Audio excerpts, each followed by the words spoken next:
My name is Dr. Énthony Levitino. I'm a practicing obstetrician gynecologist and I've performed over 1,200 abortions.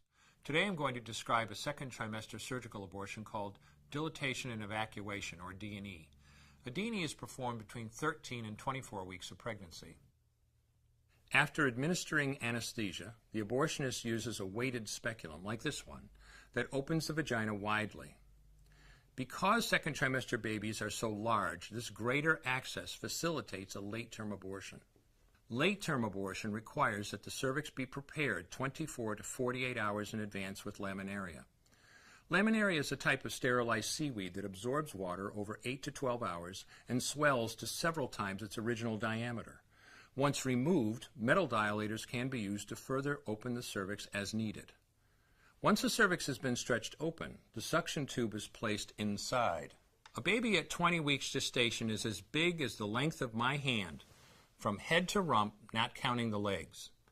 The suction machine is turned on, and pale yellow amniotic fluid surrounding the baby is suctioned out through the catheters. With babies this big, they don't fit through catheters this size. The baby's bones and skull are too strong to be torn apart by suction alone. This is a Sofer clamp. A Sofer clamp is made of stainless steel. It's about 13 inches long. The business end is about 2.5 inches long and 1/2 inch wide, and there are rows of sharp teeth. This is a grasping instrument. When it gets a hold of something, it does not let go. The abortionist uses this clamp to grasp an arm or leg.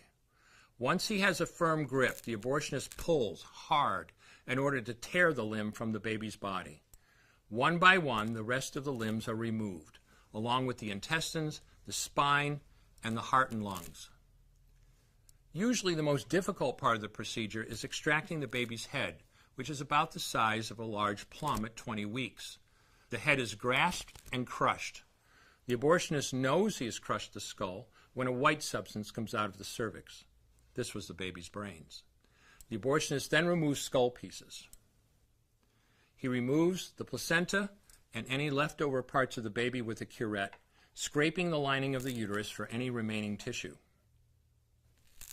The abortionist then collects the baby parts and reassembles them to make sure that there are 2 arms, 2 legs, and all the pieces. Once all the parts have been accounted for, the abortion is complete. For the woman, this procedure carries a significant risk of major complications, including perforation or laceration of the uterus or cervix, with possible damage to the bowel, bladder, and other maternal organs. Infection and hemorrhage can also occur, which can even lead to death.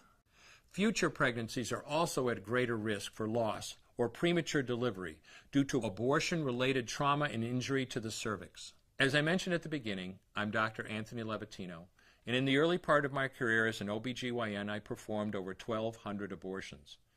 One day, after completing one of those abortions, I looked at the remains of a preborn child whose life I had ended, and all I could see was someone's son or daughter.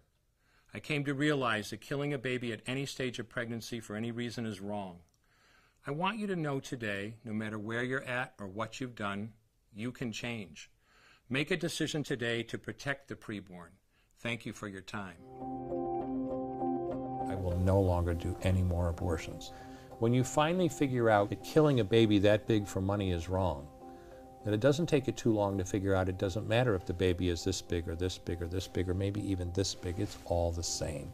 And I haven't done any since then, and I never will.